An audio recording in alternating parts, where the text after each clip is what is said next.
a group of 500 public interest lawyers have stormed the Presidential Villa and the National Assembly with a petition demanding the immediate sack and prosecution of Ahmed Farouk, the Chief Executive Officer, CEO of the Nigerian Mainstream and Downstream Petroleum Regulatory Authority.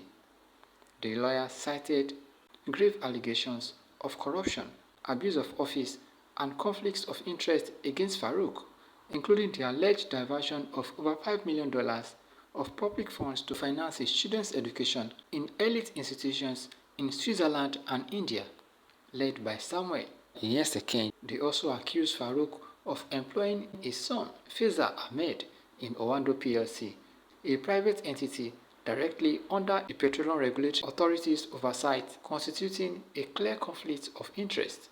The petitioners further alleged that Farouk has fled the country to evade arrest and is hiding in a private island in the United States, an act they described as cowardly and indicative of guilt. Well, I know Mr. Farouk Ahmed of the Nigerian Downstream and Midstream Petroleum Regulatory Agency.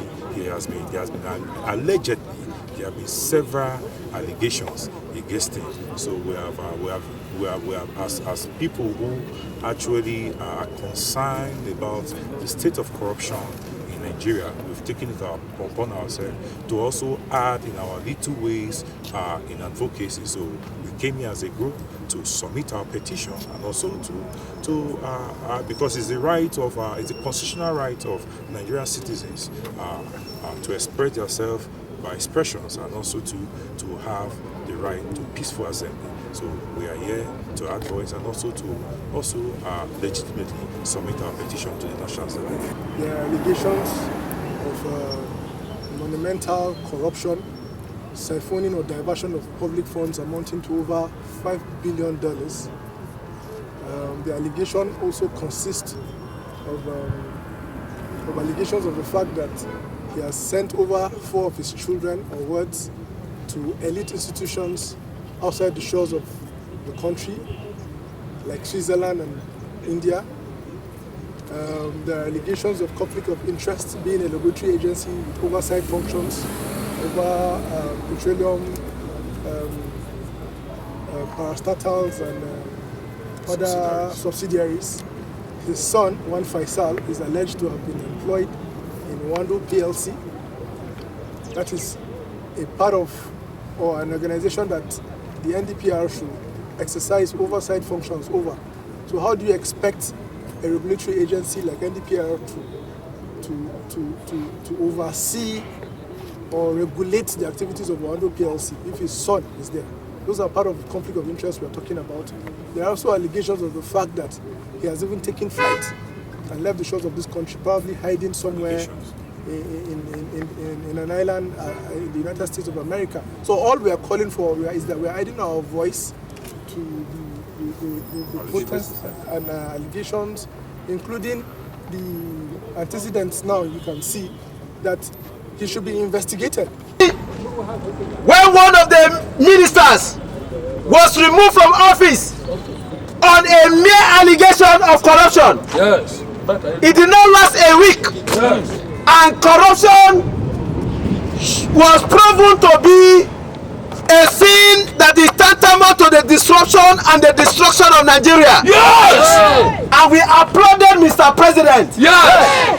And this same group rose again when we saw excesses in the petroleum sector. Yes.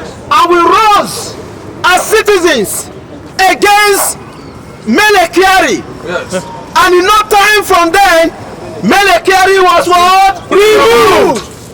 Today we rise on the springboard of vision. Yes. We rise on our majestic mandate. Yes. We rise as the electorate of this country. Yes. We have as concerned citizens and civil society. Yes. People that crave for a new and egalitarian Nigeria. Yes. People that crave for a Nigerian that works. Yes. People that talk and demand for the renewal of agenda to manifest. Yes. Demanding that Mr. President do what he knows how to do best. Yes. By removing who?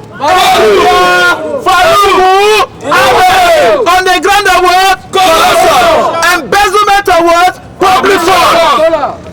Amounting to a colossal disruption of the economy system of Nigeria. Yes. For an individual to use $5 million to pay for school fees of his 4 children, not to talk about the feeding, not to talk about accommodation, Yes. not to talk about other excesses and luxuries. Yes. It is not just corruption, Yes. but it is what we call what? Lunatic what? Corruption. They demanded that the National Assembly commence an immediate investigation, recommended Ahmed's immediate sack and suspension, and collaborate with international security agencies like Interpol to ensure his extradition back to Nigeria.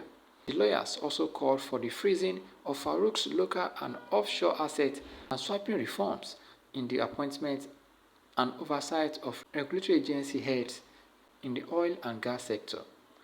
The petition is backed by civil society organizations, including the Situation Room for Oil Sector Reforms, the Concerned Young Professional Network, and the Coalition for Public Accountability, who have held protests calling for Farouk's suspension and prosecution. The petitioners emphasized that Farouk's action represents a clear abuse of office, a betrayal of the Nigerian people's trust, and a severe breach of fiduciary duty, and that his continued occupation of the position threatens transparency, accountability, and reforms in the petroleum sector. Public Interest Lawyers League, and we are here before this National Assembly to lend our voice, to stand in solidarity with the civil society groups that have called for the sack of Mr. Farouk. As you may be aware, in recent past, the media is awash with several allegations of corruption against Mr. Lau, and we are simply saying that the National Assembly and of course all concerned bodies, agencies, should look into these allegations, and if they are meritorious, it should be dealt with accordingly.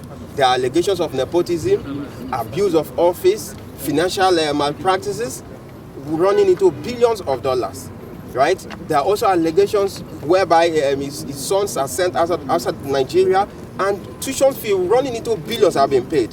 These are fundamental allegations that should not be swept under the carpet. And in any case, whether they are true or false, it cannot be presiding in the same regulatory agency while investigation continues. So we are simply saying that Mr. Farouk should step aside. In Senate claims, whenever there are allegations, the ideal thing is for you to step aside. But in Nigeria, this is the only country whereby the corruption is directly on your face, and then you want to sit in office to sabotage the effort of the investigatory bodies. This should not happen, and we will not allow this. We will not tolerate this. We have come today. We are going to submit our petition to the National Assembly. We are going to we want our voice to be heard by even Mr. President. So colleagues are on the same team. They've stressed the point. We should understand that corruption is actually a cankerworm, and we are moving to a state in Nigeria whereby we need to tackle it headlong.